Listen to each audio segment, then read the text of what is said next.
What's going on, everybody? So, as you can see, we got another movie review, which is Rebel Moon Part 1, Child of Fire. Now I didn't know until I started getting ready to watch this that this was a Part 1 and that Part 2 will be out in like April. April 2024. And that they got, I would say, in the next month or so, because they said early 2024, so I would say next month in January or February they got coming up, which is a extended director's cut version of the movie.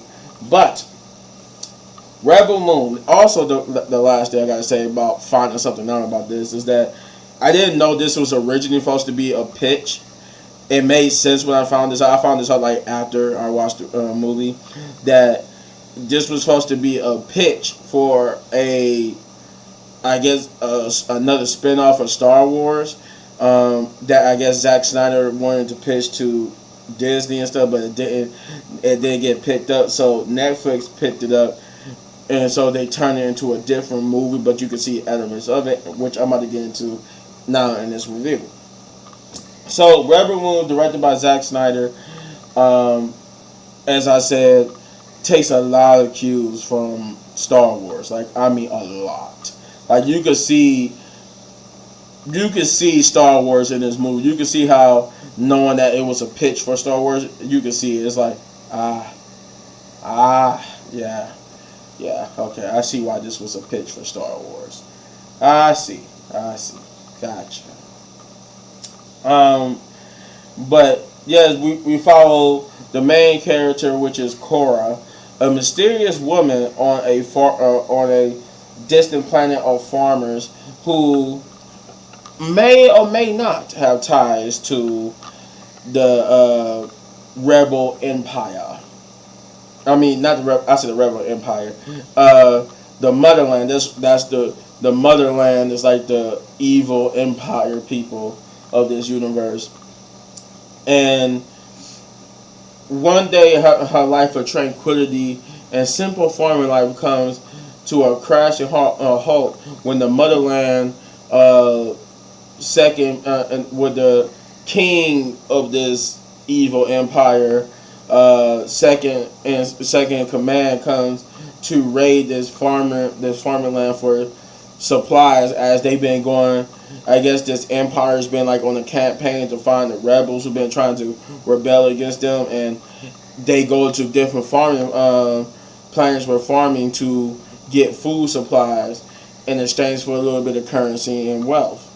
And it was at this moment they come into conflict with this particular farming facility, this farming planet community, because they in need of nourishment from their latest campaign. Not unbeknownst to them, that it has Cora, this mysterious woman, who doesn't want to get involved with them for reasons that will be explained later on in the movie. Thus the conflict ends with a tragic death, and which sets Cora on this path to find not only the rebels themselves, but build up a team of these people that you see in this poster, to basically take on the evil empire, as I call them. The movie was good. I like it because I like the feel of Star Wars. I like the cinematography, the cinema. I was gonna say the cinematographic of it all, like the way how Zack Snyder shoots it. I love Zack Snyder's style because I love his use of slow mo and just his grainy, almost dark, but Star Wars like I can't say the word, but like Star Wars, his grainy picture lighting tone that he takes with it. It was really, I enjoyed it. I enjoyed it more than I thought I was, because I don't even think I did a reaction to Rebel Moon, did I? I might have did a reaction to Rebel Moon, but seeing it, I enjoyed it more than I thought I was. I really did. Like it didn't take me long, and that's not unusual with Zack Snyder. Now, when I say I'm the biggest Zack Snyder fan, not I wouldn't say not really, but I appreciate and enjoy his work. So, with that being said, this movie was pretty good. It felt like at times it was just missing something to make it great, because I felt like the potential for this movie, this could have been like a 9 or a 10 movie, but it didn't. It was just missing something from that. But I enjoy the characters. I enjoy meeting the characters of this world. What the potential, what it does make me think though, what it could, the way how this was structured, and that's why I said it was something was missing, because they had to restructure this from a pitch of a Star Wars movie to his own thing. So I felt like that's probably what was missing, the fact that this was restructured like that. But yeah, the acting was good. The characters was good. I enjoyed the main character, Cora. I enjoyed the side characters, the people that she was coming into contact with. I like that some people have abilities and some people just was really good fighters. There are bounty hunters and stuff. So you obviously could tell this was supposed to be like, Jabba Fett and all, Boba Fett. I mean, and all of them. But they had bounty hunters. They had the usual Star Wars beat. But I like what they did with him, man. I really can't say nothing bad. Like I think the only thing bad about it was like I felt like it was something that was missing. Yeah, I didn't. The acting was good. The visual was good. Yeah, the only negative I have about this movie was that it felt like it just could have been. It just needed a little bit more to make it just a little bit more greater. But I don't know what it is that was missing.